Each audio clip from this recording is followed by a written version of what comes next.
Choose your path, instinct or ego. The first new merch of 2023. Another classic Dragon Ball shirt, some of the best ever right now in the Geekdom 101 store. Check the link down below in the description. You can get this shirt with Ultra Instinct Goku and Ultra Ego Vegeta face to face in multiple colors, whatever you'd like, multiple sizes and different styles as well. Long sleeve shirts, athletic shirts, gym shirts, V-necks, whatever you want. This Ultra Instinct Ultra Ego design is so badass. I promise you will be the coolest person on Earth. Chapter 91 of the manga takes us to the adaptation of Dragon Ball Super Hero. Now that we're past the prequel part of the story, which is meant to connect the Dragon Ball Super Hero movie to the Granola arc, now we're getting into Toyotaro's adaptation of the original script from Akira Toriyama and the movie.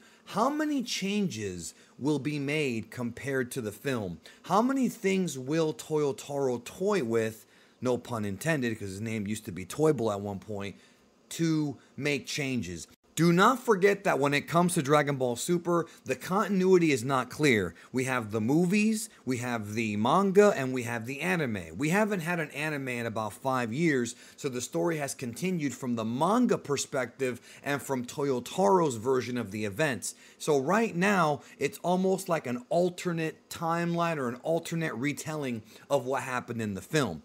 Early on in the manga chapter, there's already one big change. In the movie, there was a conversation at the beginning of the film between Carmine and Magenta from the Red Ribbon Army discussing Dr. Hedo and properly introducing him to the audience and why he's going to be a pivotal figure in the Red Ribbon revival, as well as the creation of Gamma 1 and 2 and of course Cell Max.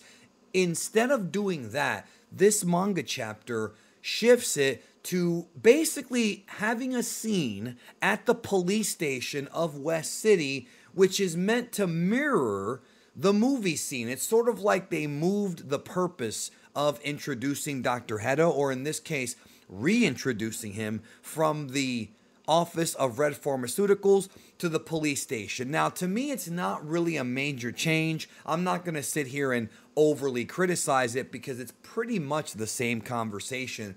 It's just interesting that the police force has already become aware of the Red Pharmaceuticals front for the Red Ribbon Army. One of the big revelations in this chapter is that Commander Red does have a last name. Remember, most Dragon Ball characters do not have last names. Did a whole video on this years ago. But now they've given Commander Red's lineage a last name, and it is Raibon or Rebon. So the Red Ribbon Army is basically named after the Red Rebon family. It's almost the exact same name, and it's just a weird choice. I don't know why they chose to do it. Again, it's not bothering me. It's just kind of eye-rolling, and it's not really something that's going to change the overall story. One thing they did add to the manga chapter was a few extra scenes with Piccolo and Pan, and mostly discussing Pan's interest in becoming a superhero after seeing what Saiyaman X1 and Saiyaman X2 did in the previous 3 chapters. So it's one of those things where Toyotaro is once again trying to tie this into the stuff that he wrote, and once again, it's not really a major problem in my opinion. I understand why he did it, why he's doing it, and it gives Pan a bit more of a purpose to be a fighter. Because when we first see her in the movie, she's already training with Piccolo. Here we see sort of the early genesis of that relationship. Chapter 91 is titled The Red Ribbon Army Resurrected, which, I mean, hey, it's a title and it fits. The story is pretty much the same as the movie with some changes. Small ones, but interesting ones depending on what you're a fan of and what you like. One of the interesting things they did in this chapter was there was a scene that wasn't in the movie where Pan falls off a cliff. Remember, she does not know how to fly yet, at least not instinctually, or at least not, purposely. And this scene to me is sort of like a tribute to Dragon Ball Z Episode 1 where Gohan fell off the cliff, and very similar to Dragon Ball Super Episode 1 with Goten. It seems like little kids falling off cliffs is like a recurring gag in Dragon Ball. And of course, this is meant to show us that Pan needs to learn how to fly. On top of that, there is a frog that can be seen here. And I think some Dragon Ball fans think, because I guess people have this weird notion that Captain Ginyu is the only frog in existence, that this is Captain Ginyu, but it's not Captain Ginyu, because Captain Ginyu was a Namekian frog, and Namekian frogs have antennas, and this one does not. So this is not Captain Ginyu. We have to dispel that, because that's not who it is. I want to talk a little bit about some of the scenes that were added or moved around in the manga chapter. I already mentioned the scene at the police station. There's a briefing being done by Police Captain Nuts, and yes, her name is Nuts. Now, if you're wondering why she's named Nuts, it fits with the pun of Krillin. Krillin's Japanese name is Kuridin, and Kuridin is a pun on chestnut. So same thing with the word Marin. Marin is also a nut. And so because of that, this is Toyotaro kind of playing around with the name puns that Toriyama established in the past. Not really a big deal, but a fun fact. And the police department already knows about the Red Ribbon Army, and thus Krillin, who was involved in arresting Dr. Hedo, is sent out there to chase the vehicles of Magenta and Dr. Hedo. In this version of the events, it seems like they're going to give Krillin more to do, and that could be a good thing depending on your perspective if you're a Krillin fan.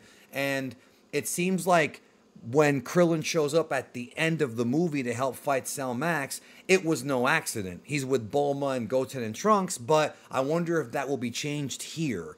Not really sure, but nevertheless, he is given more to do. When it comes to the other stuff, the non-Krillin stuff, I'm going to get into the Krillin stuff here in a minute, it's pretty much the same dialogue as in the film. Magenta recruiting Dr. Hedo. There are minor changes, but the point is pretty much the same. So there's not really anything to break down here, because I've talked about the movie when it came out. I did a spoiler review. I've already talked about this, and the vast majority of you guys have seen the movie. So there's not really too much to break down when it comes to this section. Toyotaro's kind of doing it for people in Japan who, I guess, read the manga but have never seen the movie, which I'm going to guess is not a lot of people, because the movie, Dragon Ball fans saw the movie, and it's been out on 4K for a few months now in Japan and Blu-ray. So I was maybe wondering if they would make some changes, but I think he wants to preserve the integrity of the story and only have a few changes. We'll see in the coming months. So there's a scene where Krillin is sneaking around following Dr. Hedo and Magenta hiding behind the car, and he has to contend with Hachimaru, who is there to protect the people in the car, especially Dr. Hedo. Now, what I find strange, and this could end up playing a factor later on, is that Hachimaru is recording everything. So that means that Dr. Hedo would already, at some point in the upcoming few months, he's going to already have knowledge that the cops are after him. He's going to know. So that obviously makes me wonder if that's going to change how he, does things. If that's going to change the plot, or at least his character. Not really sure on that one. But Krillin pretty much gets knocked away by Hachimaru, and thus he loses track of Dr. Hedo and Magenta. This scene was okay. I can't really say I loved it or I hated it. It is what it is. The Krillin scene is supposed to be funny, and there's one part where he actually pulls out a gun, and for some reason that made me laugh, because these characters can fire ki blasts, but yet he still has like a gun, like a handgun. Weird. Conspicuous by its absence, I don't recall having the scene here where Magenta shows Dr. Hedo that cell phone footage of Trunks killing Frieza. That's only for the movie. So again, there will be changes, and it's up to you to figure out which one you like more. We then move on to the Piccolo and Pan training, and I mentioned earlier how Piccolo goes to pick up Pan, and this chapter establishes, kind of how they first started training together. And some of these scenes are taken directly from the movie, almost like shot for shot when it comes to some of the action sequences. There's nothing really that interesting here that I want to talk about that makes it different. The scene with Piccolo talking to Videl on the cell phone and the stuffed animals, all of that's pretty much the same. The scene where Piccolo goes to meet up with Gohan and yells at him for not training and all that stuff that was in the movie. That's retained here. Nothing too different with these scenes. Piccolo does uppercut Gohan at one point after Gohan does the initial block, and that was not in the movie, and I liked it. It was a nice little touch right there. Nothing too big, but I did like that little change. The chapter concludes with the first confrontation with Gamma 2 and Piccolo notices the red ribbon logo on his arm, which of course is, just like in the movie, leads to Piccolo eventually sneaking into the base and finding out about their secret plans. So overall, no Broly, no Goku and Vegeta, nothing with anything they teased before, no Goten and Trunks.